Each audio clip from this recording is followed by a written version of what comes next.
Setelah PDI Perjuangan Sumatera Utara menyatakan dukungan terhadap menantu Presiden Jokowi, Bobi Afif Nasution, Partai Gerindra Sumatera Utara juga menyatakan dukungan pada Bobi di ajang Pilwalkot Medan yang akan digelar Desember mendatang.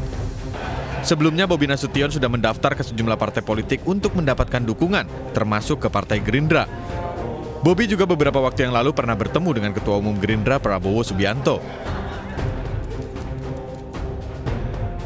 Tidak hanya mendukung penuh Bobi, Partai Gerindra Sumatera Utara juga sudah menyiapkan beberapa kader terbaiknya untuk mendampingi Bobi pada kontestasi Pilwalkot Medan.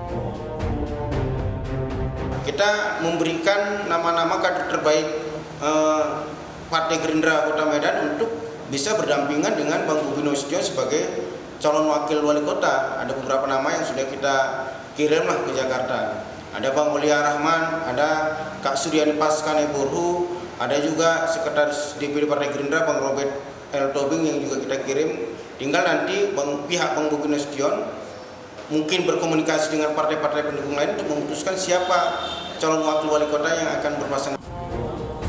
Sementara itu, jelang pengumuman nama calon kepala daerah Medan yang akan diusung PDI Perjuangan, Bobi Afif Nasution menyambangi kantor DPD PDI Perjuangan Sumatera Utara. Bobi mengaku semakin yakin dengan dukungan yang akan diberikan oleh PDI Perjuangan kepada dirinya karena berdasarkan hasil survei elektabilitas Bobi sebagai bakal calon wali kota Medan masih paling unggul. Tandanya kan kalau udah mulai disatukan gini mudah-mudahan rekomendasi udah mau keluar.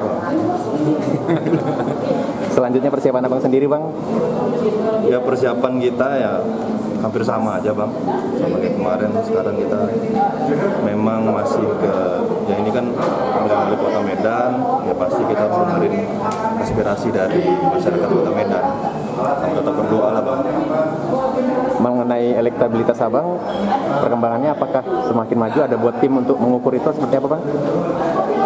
Sekarang yang kita lihat sih, insya Allah kita sekarang masih paling unggul di Medan. Sebelumnya, Jarod menyampaikan bahwasannya DPD PDI Perjuangan akan mengusulkan nama Bobi Nasution ke DPP PDI Perjuangan Pusat sebagai calon dari PDI Perjuangan untuk Pilkada Medan.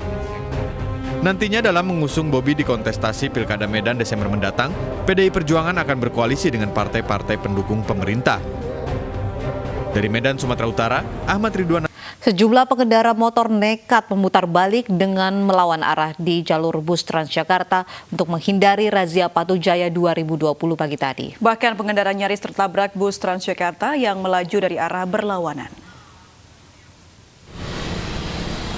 Mengetahui di depannya terdapat razia Patuh Jaya, sejumlah pengendara nekat memutar balik dan melawan arah di jalur bus Transjakarta di halte Pasar Rumput Jalan Sultan Agung Tirtayasa, Jakarta Pusat pagi tadi. Sejumlah pengendara nyaris terserempet bus Transjakarta yang datang dari arah berlawanan. Beberapa pengendara juga sempat bersembunyi di belakang bus, namun dipergoki polisi dan ditilang. Pelanggar berdalih melaju di jalur bus Transjakarta untuk menghindari kemacetan dan terburu-buru ke tempat tujuan. Razia yang difokuskan pada jalur Transjakarta ini berhasil menjaring puluhan pelanggar yang sebagian besar merupakan pengendara roda 2.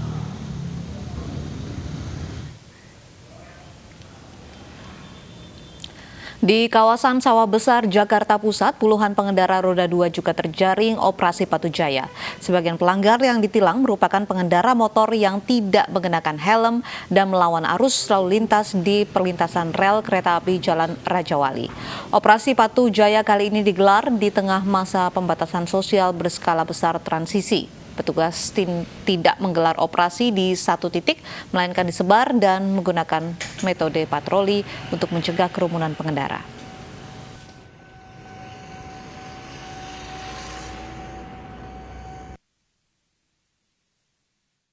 Polisi masih memburu pelaku tabrak lari terhadap pekerja sarana dan prasarana umum di kawasan Kelapa Gading, Jakarta Utara. Sementara itu, kedua anak korban berharap pelaku segera ditangkap dan diberi ganjaran sesuai hukum yang berlaku.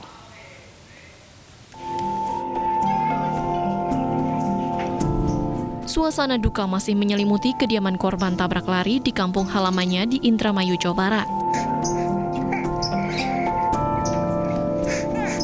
Salah satu putri korban, Peggy Melati Sukma, tak kuasa menahan air mata saat mengingat mendiang ayahnya.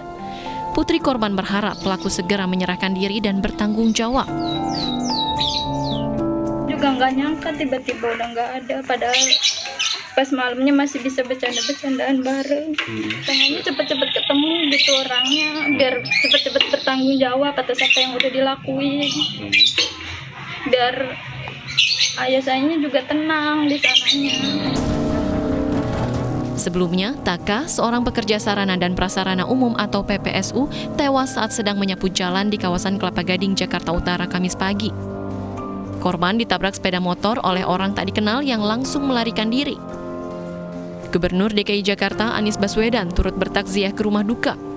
Anies meminta pelaku segera menyerahkan diri. Sementara itu, polisi masih memeriksa barang bukti termasuk rekaman kamera CCTV dan sejumlah saksi untuk memburu pelaku. Tim Liputan iNews melaporkan. Kita beralih ke informasi lain, pemirsa. Seorang imam Masjid Al-Falah di Pekanbaru Riau ditusuk pemuda usai mengimami sholat Isya. Imam Masjid Al-Falah Ustadz Yazid Nasution menderita luka ringan.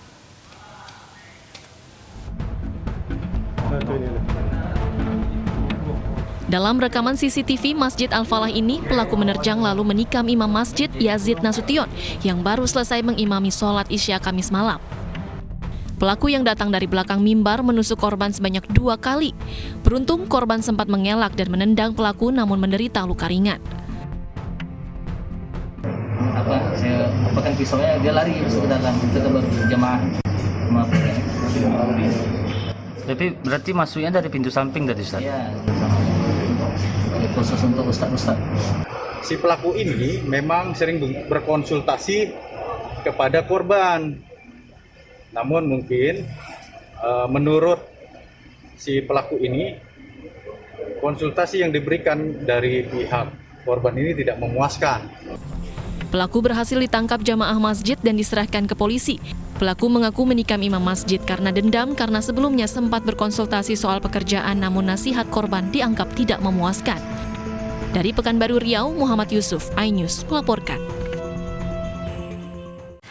Masyarakat Anti Korupsi Indonesia melaporkan oknum jaksa ke Komisi Kejaksaan siang tadi. Oknum jasa di Kejaksaan Agung tersebut dilaporkan karena diduga pernah bertemu buron Joko Chandra di Kuala Lumpur pada 2019. Dalam laporannya, Koordinator Masyarakat Anti Korupsi Indonesia menyertakan barang bukti berupa foto oknum jaksa bernama Joko Chandra. Pihaknya mengatakan pertemuan dilaksanakan di Kuala Lumpur, Malaysia pada tahun 2019 lalu. Dalam foto yang dibawa sebagai bukti seorang oknum jaksa tengah bersama Joko Chandra dan kuasa hukumnya Anita Kolopaking. Meski demikian, Maki meminta Komisi Kejaksaan untuk terlebih dahulu mengecek keaslian foto. Ini ketemu dengan buron aja kan sudah salah. Kedua, tidak lapor atasannya. Jaksa tersebut inisialnya adalah pokoknya dan jabatannya di Kejaksaan Agung. Kepala apa titik-titik gitu ya. Dan sepenuhnya selanjutnya saya menyerahkan Komisi Kejaksaan untuk menelusuri itu kan. Kalau kemarin foto surat yang surat jalan itu saya berani bertanggung jawab karena dari gampang untuk mendeteksi kalau surat ini di cropping atau tidak. Dan saya dapatnya dari sumber yang sangat valid. Nah ini sumbernya ya tidak begitu valid dan foto yang bisa mudah di cropping atau diedit. Tapi apapun saya sudah mencoba mengkonfirmasi untuk memperkuat dan saya punya hasil yang agak memperkuat foto ini, maka saya berani lapor kepada Komisi Kejaksaan. Mabes Polri meminta Ditjen Imigrasi Kementerian Hukum dan HAM menetapkan status cegah ke luar negeri bagi pengacara buron kasus korupsi Joko Chandra, Anita Kolopaking. Surat pencekalan ke luar negeri pun telah dikirim ke imigrasi. Keberadaan Anita diperlukan terkait penyelidikan kasus surat jalan kliennya. Mengirimkan surat ya kepada kantor imigrasi kelas 1 khusus Bandara Soekarno-Hatta di Jakarta.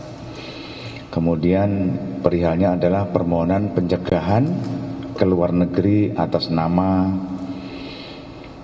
Anita Dewi Anggreni Kolopaking ya sana.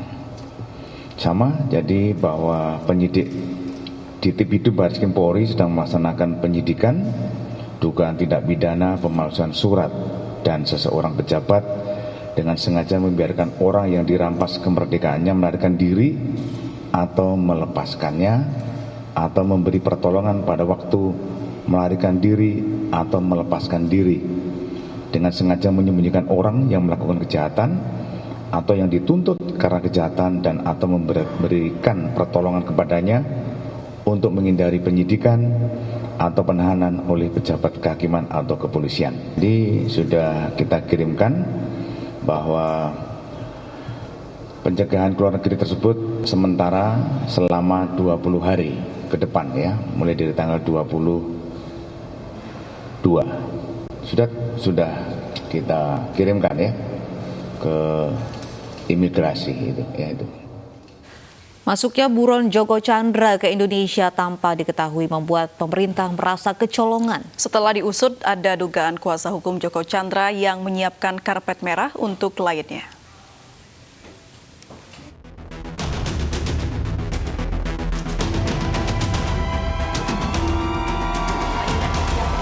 Kuasa hukum Joko Chandra, Anita Kolopaking, diduga melancarkan pengamanan kliennya saat keluar masuk Indonesia.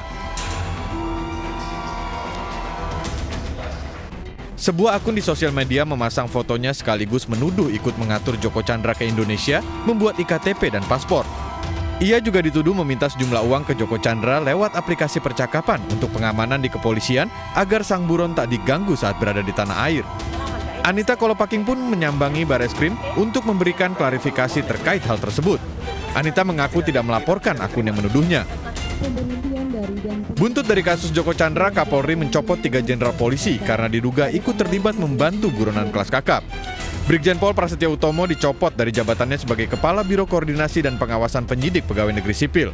Kapolri juga mencopot Kepala Divisi Hubungan Internasional Irjen Napoleon Bonaparte dan dimutasi sebagai analis kebijakan utama Polri.